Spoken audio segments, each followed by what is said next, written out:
শুদ্ধ এখানে ভালাই যাইতেছে, বাড়ি নাই, ঘর নাই, আমি কোথায় থাকবো, কোথায় আশ্রয় নেব, কে আমার খাইতে দেবে? তুমি আমার উপর রাগ করছো, কেন ফেলে যাচ্ছ? জবাব নেই। আবার বললেন, কেন ফেলে যাচ্ছ? ইব্রাহিমের তো বুক ফেটে যাচ্ছে, বলতে পারতেছেন না, বুক ফেটে যাচ্ছে। সন্তান, স্ত্রী এভাবে ফেলে যাচ্ছে, মুখটা মলিন।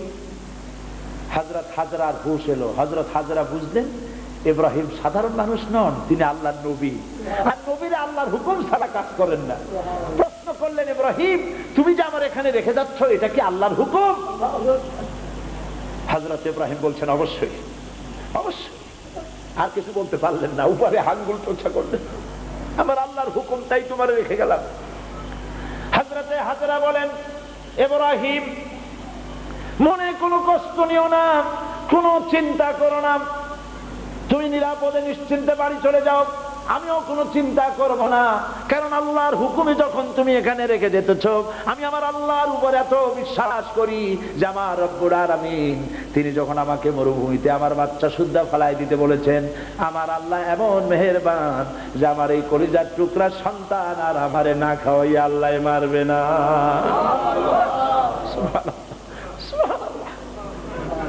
হযরতে হাজরা পানির জন্য দৌড়দৌড়ি করলেন, সাফা মারোয়ায়, আপনারা জানেন, সব জানা কথা, সাফা মারোয়ায় দৌড়িয়ে দৌড়ি। এই যে পানির জন্য হাজরা দৌড়াইলেন, আল্লাহর কাছে খুব নাপছন্দ হয়েছে নাকি? এমন পছন্দ হইল আল্লাহর কাছে, কিয়ামত পর্যন্ত তার এই বান্দির আমল, এই দৌড় আল্লাহর কাছে এমন পছন্দ হয়ে গেল, কিয়ামত পর্যন্ত সমস্ত হাজীদের জন্য আল্লাহ ওয়াজিব করে দিল, দৌড়াও, আমার হাজরা যেমন দৌড়াইছে সেই রকম দৌড়াও। সুবহানাল্লাহ। ইসমাইল না খেয়ে মরছে, পানির অভাবে মরছে, হযরতে জিবরাইলকে আল্লাহ পাঠায় দিলেন, আমার ইসমাইলের পায়ের গুতা যেখানে লাগতেছে তুমি গিয়ে সেখানে পায়ে আঘাত করো। হযরতে জিবরাইল পায়ের আঘাত করলেন, সেখান থেকে পানি ছিটকে বেরিয়ে চলে আসলো। জমজম, থাম থাম। হযরতে হাজরা এসে দেখেন পানি চিকচিক করতেছে চতুর্দিকে, পানি থামানো যায় না, চতুর্দিকে পাথর দিয়ে বেড়া দিচ্ছে, তাও থামে না। তারপরে তিনি বলছেন জাম জাম, মানে থাম থাম। পানি থেমে গেল, কিন্তু পানির উৎস থামলো না। সেই পানি পৃথিবীর কোটি কোটি মানুষ আজ পান করে, লক্ষ লক্ষ মানুষ এই পানি দিয়ে গোসল করে, উযু করে। লক্ষ লক্ষ গ্যালন পানি প্রতি বছর সারা দেশে ছড়িয়ে যায়, মক্কায় যায়, মদিনায় যায়, জেদ্দায় যায়, সমস্ত জায়গায় যায়। দরিয়া ফুরায় যাওয়ার কথা, কিন্তু কুয়া ফুরায় না। সুবহানাল্লাহ।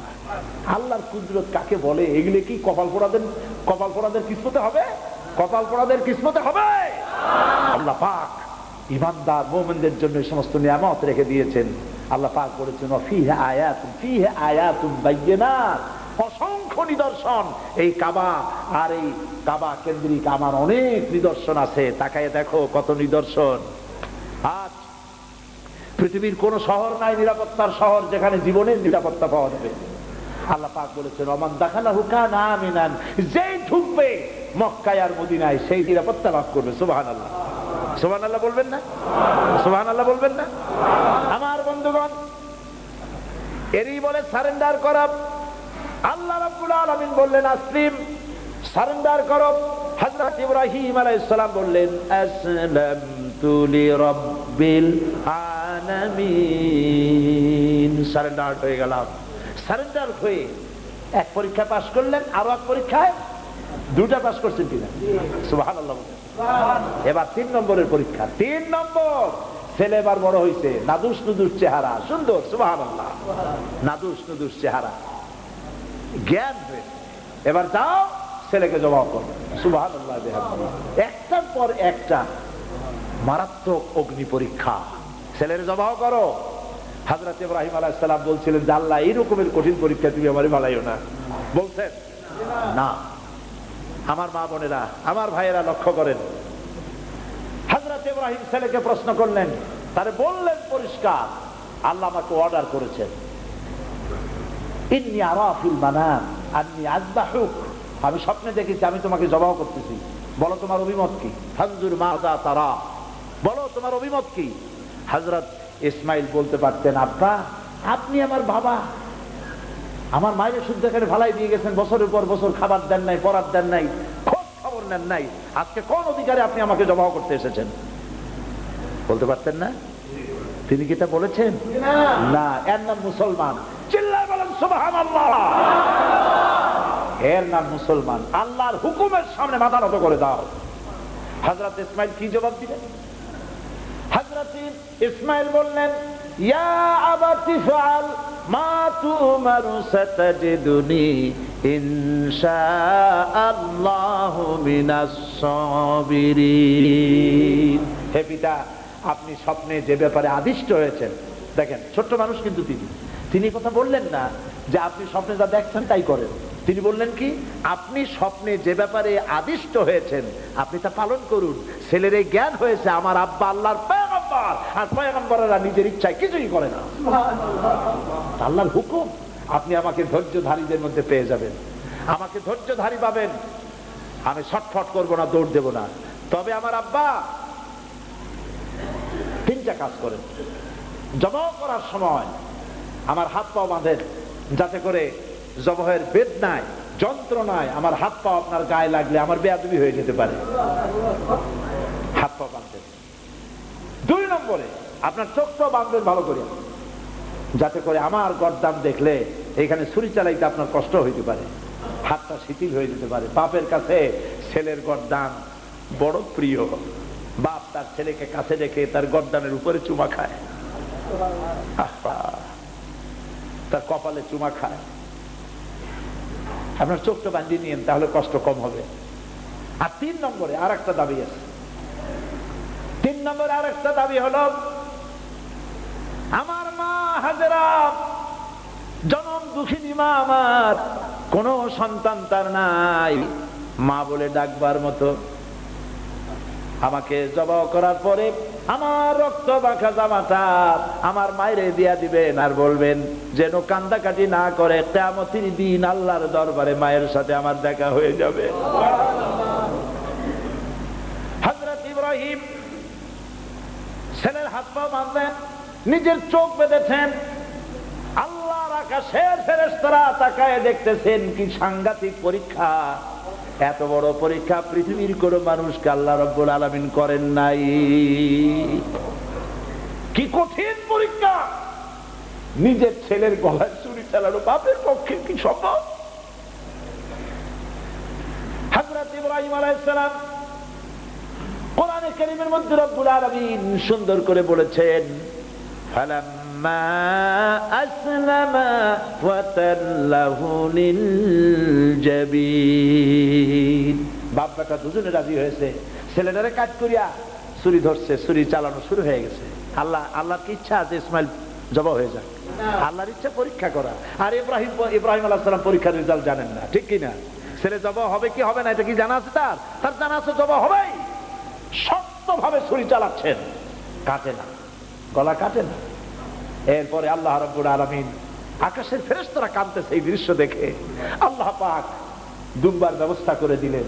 দুম্বা ইসমাইলকে, হযরত ইব্রাহিমের তো চোখ বাঁধা, ইসমাইল আলাইহিস সালামকে সরাইয়া দুম্বার সামনে দিয়েছে, দুম্বা জবাহ হয়ে গেছে। সুবহানাল্লাহ। আল্লাহ রাব্বুল আলামিন হযরত ইব্রাহিমকে শোনায় দিলেন, ওয়ানাদাইনাহু আইয়া ইব্রাহিম قد صدقت الرؤيا إنا كذلك نجزي المحسنين। আমি ইব্রাহিমকে ডেকে বললাম, ইব্রাহিম তুমি তোমার স্বপ্নকে বাস্তবে রূপ দিয়েছো, আর আমি এইভাবে করে মুহসিনিনদেরকে পুরস্কৃত করে থাকি। সালামুন আলা ইব্রাহিম। ইব্রাহিমের উপরে আল্লাহর শান্তি নাজিল হোক। কিয়ামত পর্যন্ত পৃথিবীর কোটি কোটি মুসলমানেরা নামাজের মধ্যে ইব্রাহিম আলাইহিস সালামের জন্য দোয়া করবে। সুবহানাল্লাহ। দোয়া করেন না আপনারা? কোন সময়? দরুদের মধ্যে। দরুদ কিয়ামত পর্যন্ত দোয়া করো, তোমার নেতা, তোমার জাতির পিতা। মুসলমান কারে বলে? এর নাম মুসলমান। মদের ব্যবসা ছাড়তে পারবেন না, জুয়া ছাড়তে পারবেন না, সুদ ছাড়তে পারবেন না, আবার দাবি করবেন আপনি মুসলমান। মুসলমান হওয়া যাবে না, আল্লাহর কসম মুসলমান হওয়া যাবে না। মুনাফিক মুনাফিক মুনাফিক। মুসলমান হতে হলে আল্লাহর হুকুমের সামনে মাথা নত করতে হবে, যা তিনি বলেছেন সব মানতে হবে, মিথ্যা ছেড়ে দিতে হবে, ওজনে কম দেওয়া যাবে না, খাদ্যে ভেজাল দেওয়া যাবে না, নিজের স্ত্রীকে নিজের মেয়েকে বেপরদা করা যাবে না, বৈশাখী মেলার নামে নিজেদের মেয়েগুলিকে সৌন্দর্য প্রদর্শনী করে মানুষের সামনে বের করা যাবে না। এর নাম ইসলাম, এর নাম কি? এই ধরনের মুসলমান হইতে পারবো আমরা? হইতে পারবো? এই ধরনের মুসলমান হইতে রাজি আছি? কারা কারা রাজি? আলহামদুলিল্লাহ।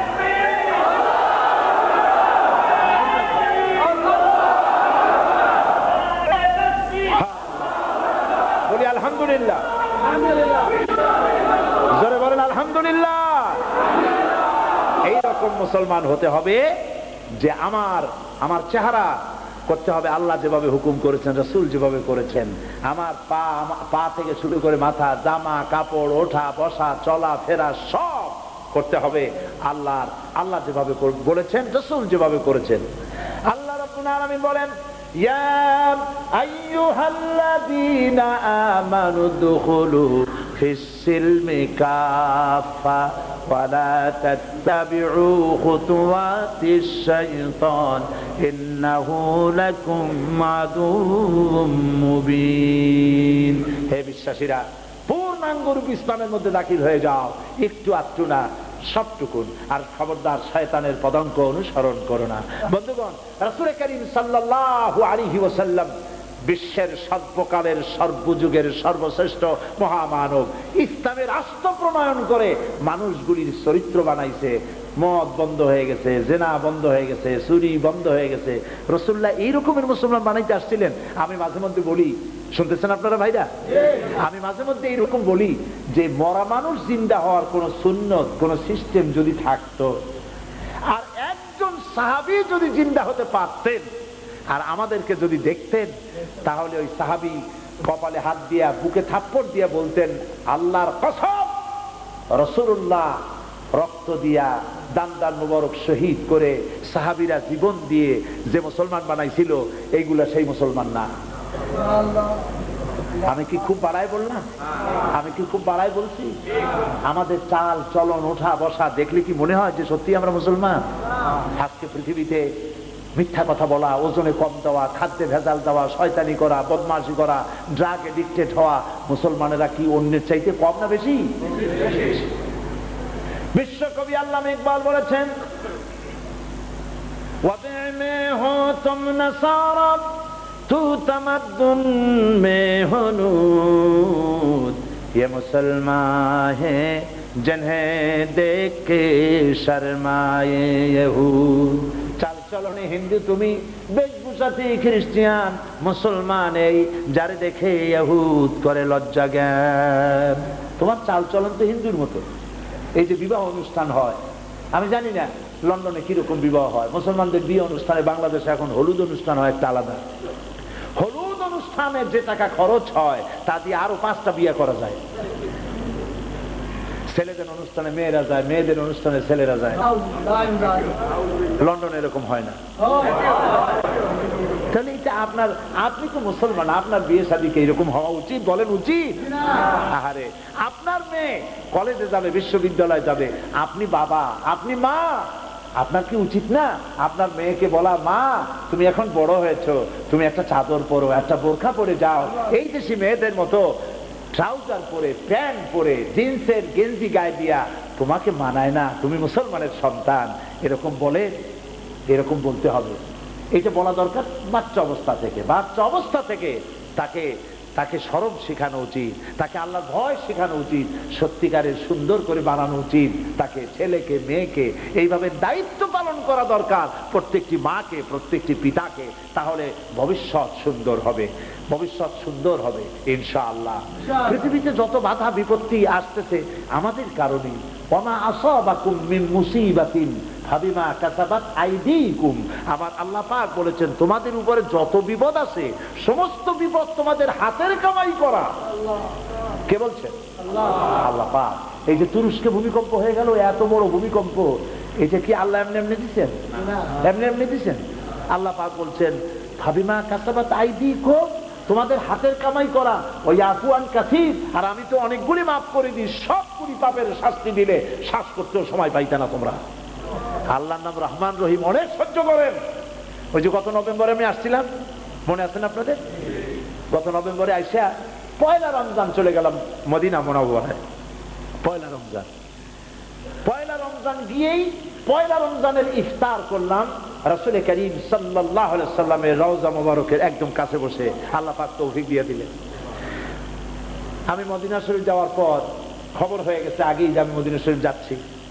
আলহামদুলিল্লাহ, যেখানে যাই আল্লাহর বান্দারা আছে প্রাণ ভরে মোহব্বত করে। 3টা মাহফিল করেছি মদিনা শরীফে, ওহদে একটা করেছি, তারপরে বদরের কাছে একটা করেছি। হাজার হাজার লোক উপস্থিত হয়েছে, সুবহানাল্লাহ। সেই জায়গার ওয়াজ ভিন্ন। আবু কাঞ্জা হয়রান হই, মানুষও কাঞ্জা হয়রান হয়। ইতিহাস দেখাই ওয়াজ করি। এই যে সেই ওহদের পাহাড়, আসরের সময় ইফতারের পরে ওয়াজ করতেছিলাম। বাংলাদেশি মুসলমান প্রায় 6-7 হাজার হয়ে যাবে ইফতারের মাহফিলে। আমি বললাম, আমার বাংলাদেশি মুসলমানেরা তাকায় দেখেন, সবগুলি পাহাড় কালো বর্ণের আর ওহদের পাহাড় লাল বর্ণের। যারা দেখতেন ওহদের পাহাড়টা লাল না? আমি বললাম যে আমার কাছে মনে হয় ওহদের পাহাড়টা সাহাবায়ে কিরামদের রক্তে রঞ্জিত লাল হয়ে দাঁড়ায় আছে, কিয়ামত পর্যন্ত থাকবে আর বলবে ইসলামকে প্রতিষ্ঠা করার জন্য রক্ত দিতে হয়, মানুষকে শহীদ হতে হয়, শাহাদাতের রক্তের উপর ইসলামের পতাকা ওড়ে। আমাকে মদিনায় ওলামারা তারা আমাকে দাওয়াত দিলেন 3রা রমজান, আমাকে ইফতার মাহফিলে দাওয়াত দিলেন মদিনা শরীফের কিছু ওলামারা। সেখানে ইফতার করার পর মদিনা শরীফের ওলামারা আমাকে প্রশ্ন করলেন, গত 1999 সনের 17ই আগস্ট তুরস্কে যে ভূমিকম্প হয়েছিল এর কারণ আপনি জানেন কিনা? আমি বললাম যে ভূমিকম্প হয়েছে এই পর্যন্ত জানি, এর আবার কারণ কি? কারণ তো আমি জানি না। তারা আমাকে কাগজপত্র দিলেন, কম্পিউটার টিপে বাটন টিপে ইন্টারনেট থেকে পেপারস বের করে আমাকে দেখালেন। ওই দিন ছিল তুরস্কের নেভাল ডে। তুরস্কের নেভাল ডে উপলক্ষে তারা একটা বিশাল 5 স্টার হোটেলের নিচে বড় একটি ক্লাবে 30 জন আমেরিকান জেনারেল, 30 জন টার্কি জেনারেল, 30 জন ইসরায়েল ক্যাপ্টেন এবং কর্নেল এরা একত্রিত হয়েছে। আরো শহরের এলিট পিপল যারা আছে, ভিআইপি সিআইপি ধরনের লোক, এরা সব একত্রিত হয়েছে। গান হবে, ফুর্তি হবে, নাচ হবে, মদ হবে এবং এর সাথে যা আছে তাও হবে। শুরু হয়েছে নাচ গান, শুরু হয়েছে মদের তুফান। একজন টার্কি জেনারেল তার ক্যাপ্টেনকে ডেকে বলছে, এই ক্যাপ্টেন, একজন কোরআন শরীফ নিয়ে আসো। ইহুদি মেয়েরা এবং টার্কি মেয়েরা নাচতেছে, কাপড় কারো আছে কাপড় কারো নাই। এই পরিবেশে সুবহানাল্লাহ কইলেন, নাউজুবিল্লাহ কর, জানে জানে সুবহানাল্লাহ কইলেন। এই পরিবেশে কোরআন শরীফ, ক্যাপ্টেন ভয় পেয়ে গেছে, কিন্তু উপায় নাই, জেনারেল অর্ডার দিচ্ছে, দৌড়াই গিয়ে কোরআন শরীফ নিয়ে আসে। জেনারেল বলছে বের করো সূরা আল হিজর 9 নম্বর আয়াতটা বের করো। বের করলো, পড়ো কি লেখা আছে। ক্যাপ্টেন পড়ছে, ইন্না নাহনু নাযালনা যিকরা ওয়া ইন্না লাহু লাহাফিজুন। এখানে লেখা আছে, কি লেখা আছে? লেখাটা পড়ে শোনালো, অর্থ করো, ব্যাখ্যা করো। ক্যাপ্টেন ভয় পেয়ে গেছে, কয় যে আমি অর্থ ব্যাখ্যা কিছুই জানি না। জেনারেল বলছে, আমার কাছে শোনো, এইখানে এই আয়াতের অর্থ হচ্ছে এই কোরআন যিনি নাজিল করেছেন তিনি বলছেন যে কোরআন নাজিল করেছি আমি এবং এটাকে আমি সংরক্ষণ করব।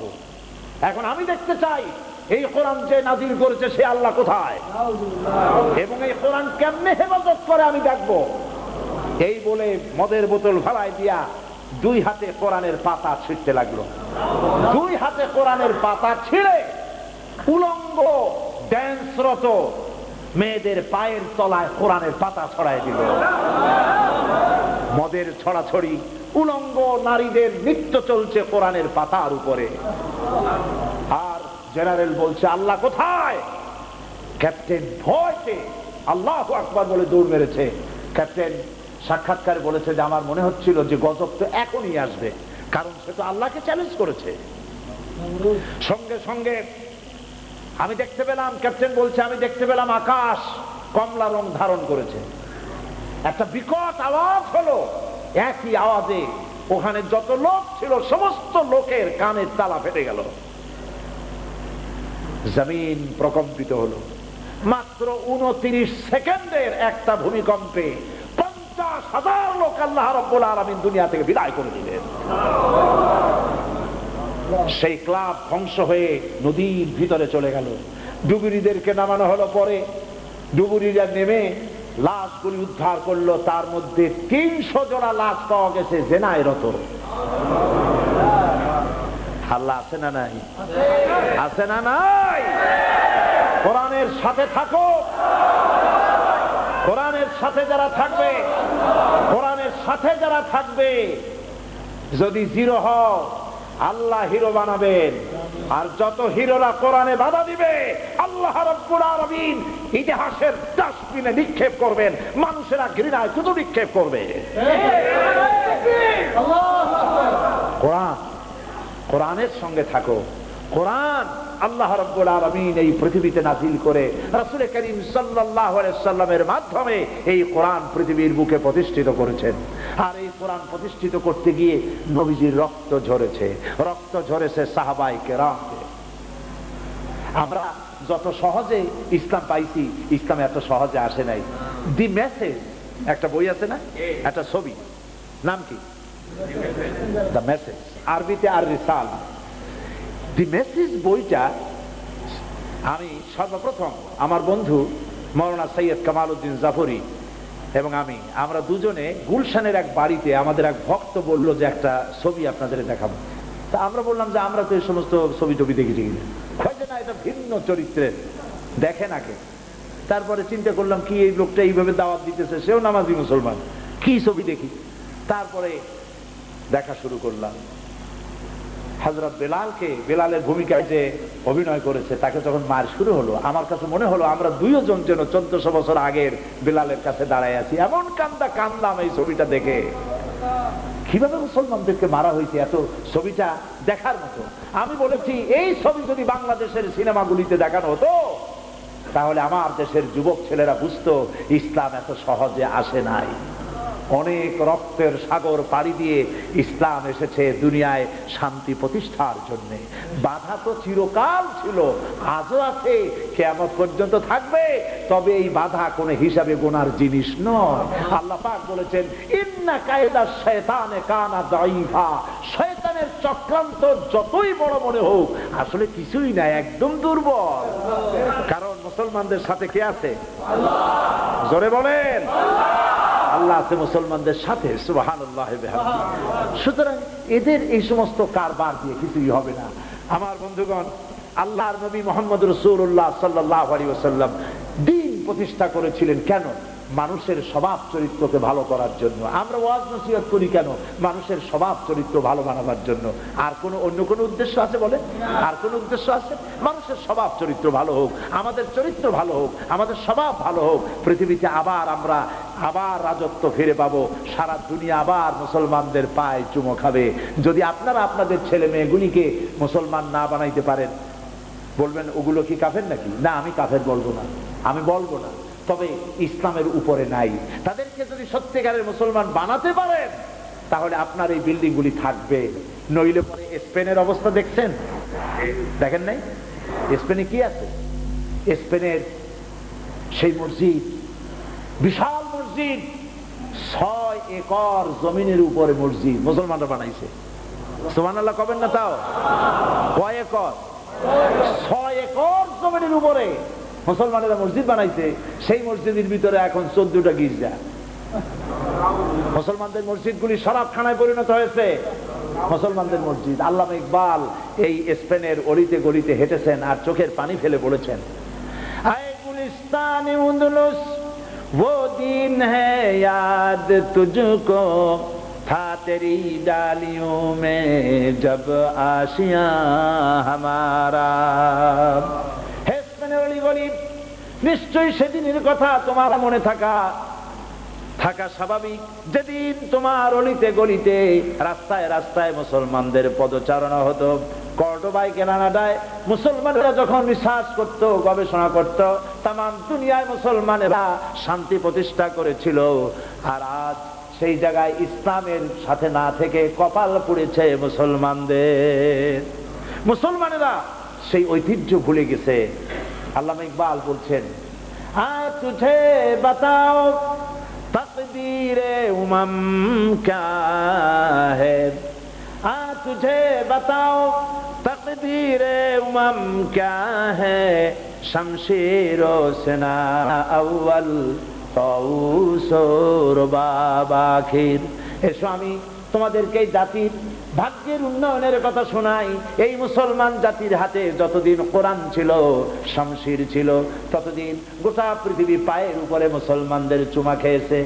আর কোরআন শমশিরের পরিবর্তে যখনই মুসলমানদের হাতে গান বাজনা এলো, সারেগামা পাদানিসা এলো, সারিন্দা এলো, গিটার এলো, তবলা এলো, তখন থেকে মুসলমানদের পতনের যুগ শুরু হয়ে গেল। আরে মুসলমান, সারা দুনিয়া শুধু মানুষ নয়, পশুও তোমার কথা শুনতো। সুবহানাল্লাহ বলবেন না? হযরতে সাদ বিন আবি ওয়াক্কাস রাদিয়াল্লাহু তাআলা আনহু ৬০,০০০ অশ্বরোহী সৈন্য নিয়া টাইগ্রিস নদীর পার পর্যন্ত ইসলামকে চালু করে দরিয়ার পারে এসে দাঁড়িয়েছেন। তিনি জিজ্ঞেস করলেন, সাহাবীরা ইসলাম কি এখানে থাকবে না নদীর উপরেও নিয়ে যাবা? সাহাবায়ে কেরাম বললেন, সেনাপতি আপনি যা অর্ডার করবেন তাই আমরা করব। হযরতে সাহাবী বললেন, হযরত আবু ওয়াক্কাস বললেন, ও রাসূলের সাহাবীরা সবাই আমার সঙ্গে ঝাঁপায় পড়ো নদীতে, আর আমার সাথে পড়ো। নাস্তাঈনু বিল্লাহি ওয়া নাতাওয়াক্কালু আলাইহি হাসবুনাল্লাহু নি'মাল ওয়াকিল নি'মাল মাওলা ওয়া নি'মান নাসীর। ৬০,০০০ সাহাবী ঘোড়া নিয়ে, উট নিয়ে দরিয়ার ভিতরে ঝাঁপায় পড়লেন। প্রচন্ড খরস্রোত, দারুণ কারেন্ট নদীতে। সেই স্রোতের ভিতর থেকে ৬০,০০০ সাহাবী পাড়ি দিয়া নদীর উপরে চলে গেলেন। অন্ধকার রাত্রে একজন সাহাবীও হারায় যান নাই।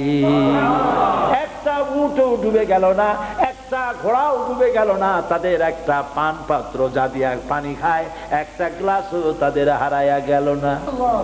বিশ্বকবি এই ঘটনা এভাবে বলেছেন, দस्तो दस्त है दरिया भी न छोड़े हमने, दस्तो दस्त है दरिया भी न छोड़े हमने, बहरे जुल्मत पे दौड़ा दिए घोड़े हमने। প্রান্ত তো প্রান্ত খরস্রোতা নদীর উপরে আমরা মুসলমানেরা ঘোড়া দাবড়ায়া রাতের বেলায় আফ্রিকার ভূখণ্ডে ইসলামের পতাকা তুলেছি। আমরা সেই মুসলমান। আফ্রিকার ভূখণ্ডে এবার চলে গেছেন মুসলমান সাহাবী। আফ্রিকার সরকার তাদেরকে বলেছে, এদেরকে জঙ্গলের কাছে থাকতে দাও, যুদ্ধ করা লাগবে না, রাত্রে সিংহে বাঘে খাইয়ে শেষ করে ফেলা। ইতিহাস স্বর্ণাক্ষরে লেখা থাকবে কিয়ামত পর্যন্ত। হযরতে সাদ বলছেন, সাহাবীদের নির্দেশ করলেন, একটা মঞ্চ বানাও। একটা উঁচু মঞ্চ বানানো হলো। মঞ্চের উপরে দাঁড়ালেন হযরতে সাদ বিন আবি ওয়াক্কাস। জঙ্গলের দিকে তাকায় বললেন, ইয়া আইয়াতুহাল হাসারাত ওয়াস সিবা, নাহনু আসহাবু রাসূলুল্লাহ সাল্লাল্লাহু আলাইহি ওয়াসাল্লাম, ফারজিউ ফাইন্না নাযিলুন ফামান ওয়াজাদনা বাদাহু কাতালনাহু। ও জঙ্গলের হিংস্র প্রাণীরা, শোনো ভালো করে, আমরা আল্লাহ রাসূলের সাহাবী, আমরা দিন কায়েমের জন্য এসেছি। আমরা এখানে রাত্রি যাপন করব। সুতরাং আমাদের নিরাপত্তার কারণে এই এলাকায় যত হিংস্র প্রাণী আছো সবগুলি এখান থেকে সরে যাও। আমার এই ঘোষণার পরে যদি কোনো হিংস্র প্রাণী সামনে পেয়ে যাই, তরবারি দিয়া ফায়সালা করব। আফ্রিকার মানুষেরা চিন্তা করলো, পাগলেরা কয় কি? মানুষের কথা কি বাঘে শোনে? কয় কি? সকলের চক্ষু বিস্ফোরিত করে, সকলকে অবাক করে দেখা গেল ওই এলাকার সমস্ত বাঘেরা, বাঘের লাইনে বাঘ, সিংহের লাইনে সিংহ, সাপের লাইনে সাপ, যার যার আন্ডা বাচ্চা মুখে নিয়ে কান্দে করে লাইন দিয়া এই জায়গা ছেড়ে অন্যত্র চলে গেল। এমন যুগ ছিল, মুসলমানদের কথা পানিতে শুনেছে, গাছে শুনেছে, প্রাণী জগৎ শুনেছে। আজ আমাদের কথা আল্লাহ শুনতে নারাজ হয়ে যাচ্ছেন। আল্লাহ রাব্বুল আলামিনকে রাজি খুশি করবার জন্য আল্লাহ রাব্বুল আলামিনকে রাজি খুশি করার জন্য যদি আমরা আবার আগায় আসতে পারি, রব্বুল আলামিন আবার আমাদেরকে এই পৃথিবীর বুকে মর্যাদার আসন দিয়ে দিবেন। সুবহানাল্লাহ। ওয়াদা কার? আল্লাহ পাকের ওয়াদা। আল্লাহ পাকের ওয়াদা। তোমরা মুসলমান হও। ওয়ালা তাহিনু ওয়ালা তাহজানু ওয়া আনতুমুল আ'লাউনা ইন কুনতুম মুমিনিন। কোনো ভয় নাই, কোনো চিন্তা নাই, যদি মুসলমান হও আমি আল্লাহ রাব্বুল আলামিন তোমাদেরকে অসংখ্য কাফেরের উপরে বিজয়ী করে দেব। মুসলমান হও, মদ ছাড়ো, জেনা ছাড়ো, জুয়া ছাড়ো, চুরি ছাড়ো, ডাকাতি ছাড়ো, ব্যভিচার ছাড়ো, সত্যিকারের মুসলমান হও। আমরা কি দায়িত্ব নেব আমাদের সন্তানদের? জোরে বলেন, দায়িত্ব নেব। আমরা প্রত্যেকে আমাদের মেয়ে এবং ছেলের জন্য দায়িত্ব নেই, কাউকে খারাপ হতে দেব না। যারা ড্রাগ এডিক্টেড হয়েছে তাদের সাথে আমার ছেলে মেয়েদের বন্ধুত্ব করতে দেব না। যারা ড্রাগ এডিক্টেড হয়েছে, যারা বোমাবাজি করে, রাস্তায় রাস্তায় শাউটিং করে, চিল্লায়, মারামারি করে, ওই সব ছেলেদের মেয়েদের থেকে আমাদের ছেলে মেয়েদেরকে হেফাজত করব, এ দায়িত্ব কি নেবেন? আর যেসব ছেলে মেয়ে খারাপ হয়ে গেছে, পথে দেখা হলে, মেয়েটার সাথে দেখা হলে বলবেন, মা তোমার এইরকম চলা উচিত না, মা তুমি ভালোভাবে চলো। ছেলেকে দেখবেন, বাবা ভালো হয়ে চলো। সকলকে উপদেশ দিয়ে ভালোর পথে ডাকবেন, কল্যাণের পথে ডাকবেন, আল্লাহর পথে ডাকবেন। রাজি আছেন কি সবাই? এই জামিন ইসলামিক ফোরাম ইউরোপ বিরাট খেদমত করতেছে, আলহামদুলিল্লাহ। জোরে কন্যা আলহামদুলিল্লাহ। সবাই মিলে চেষ্টা করে ইউরোপ ইসলামিক ফোরামকে গালাগালি দেওয়ার জন্য। কত গালাগালি দেয়, গালাগালি দিতে থাকো। আপনারা এসে দেখেন, ইসলামিক ফোরামের ছেলেগুলি দেখেন, নেতাদের দেখেন, ওয়াইমের ছেলেবেলেগুলি দেখেন, তাদের দর্শে কোরআন, দর্শে হাদিস আপনার ছেলেকে শুনান। আমি আপনাদেরকে অনুরোধ করব, ওয়াইম, মুসলিমা আর ইসলামিক ফোরাম যুক্তরাজ্যে আল্লাহর রহমত, আল্লাহর নিয়ামত। জোরে বলেন আলহামদুলিল্লাহ। এর সঙ্গে সম্পর্ক গড়ে তুলুন, মহব্বত করে তুলুন, সন্তানকে মানুষ করুন, সন্তানকে ভালো বানান, তা না হলে কিয়ামতে খুব মুসিবতে পড়ে যাবেন। আমার ভাইরা মনে থাকবে? আমার কথায় কি ব্যথা পেলেন? আমার কথায় কষ্ট পেয়েছেন? আমি আপনাদেরকে অনুরোধ করব, ছেলেকে ভালো বানান, মেয়েকে ভালো বানান। রাসূল করিম সাল্লাল্লাহু আলাইহি ওয়াসাল্লাম কল্যাণের জন্য এসেছেন, ইসলাম কল্যাণের জন্য এসেছেন। ইসলাম মারামারির জন্য আসে নাই, ইসলাম অশান্তির জন্য আসে নাই। ইসলাম হচ্ছে শান্তি। ইসলাম যেখানে গেছে সেখানেই শান্তি প্রতিষ্ঠা হয়েছে। সুবহানাল্লাহ বলেন, সেখানেই শান্তি। আপনারা যদি, আমার বাংলাদেশের প্রিয় মুসলমানেরা, শান্তিপূর্ণভাবে যদি আপনারা থাকেন, তাহলে এই সরকার আপনাদের উপরে খুশি থাকবে এবং মনে করবে পৃথিবীতে বাংলাদেশের মুসলমানেরা এই সব থেকে ভালো। এটা করবেন না আপনারা? এটা করবেন না আপনারা? আপনারা কি বাংলাদেশকে ভালোবাসেন? ভালোবাসেন? কারা কারা ভালোবাসেন দেখি তো? আলহামদুলিল্লাহ, হাত নামান। দেশ যে কত প্রিয় সেই কথা দেশে বসে বোঝা যায় কম, বিদেশে আসলে এই ধারণাটা আরো তীব্র হয়, ঠিক না? আল্লাহর নবী যখন হিজরত করতেছিলেন, হিজরতের রাতে কাবা শরীফের দিকে বারবার তাকায়া কাঁদতেছিলেন আর বলতেছিলেন, আহারে কাবা, বড় আশা ছিল তোর কাছে থাকবো, তোর খেদমত করব, তোর পাশে থাকবো, কিন্তু তোর নিষ্ঠুর সন্তানেরা তোর পাশে আমারে থাকতে দিল না।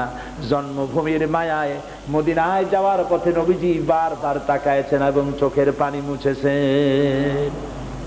বাংলাদেশে আমার আপনার জন্মভূমি, প্রিয় জন্মভূমি বাংলাদেশ। বাংলাদেশের কোনো অসুবিধা হলে আপনাদের দারুণ কষ্ট লাগে, ঠিক কিনা বলে? বাংলাদেশের ভালো হইলে আপনাদের খুব ভালো লাগে। দেশকে ভালোবাসবো কেন? এই জন্য ভালোবাসবো যে আমি জোর করে বাংলাদেশে জন্মগ্রহণ করি নাই, আল্লাহ আমারে ওই দেশে জন্মগ্রহণ করাইছেন। এই দেশে আল্লাহ দিন কায়েমের জন্যই আমি ভালোবাসবো, যেহেতু দিন কায়েম হলেই দেশে শান্তি ফিরে আসবে। সুবহানাল্লাহ। আমি গ্রিসে সেদিন বলতেছিলাম, এই যে গতকাল বললাম গ্রিসের কথা, সেখানে ৬,০০০-এর উপরে লোক স্টেডিয়ামে জমা হয়েছে। আমি বক্তৃতার ভেতরে বললাম যে আমাকে আবুধাবিতে বক্তৃতা করতেছিলাম একবার, আবুধাবি, আরব আমিরাত, আবুধাবি ইসলামিক সলিডারিটি হল, এই হলে চেম্বার অফ কমার্স এই মাহফিলের আয়োজন করেছে। পাকিস্তান, বাংলাদেশ, ইন্ডিয়া, আরব কমিউনিটি, 4টা কমিউনিটির লোকেরা মাহফিলের আয়োজন করেছে, আমাকে চিফ গেস্ট করেছে। আমাকে তারা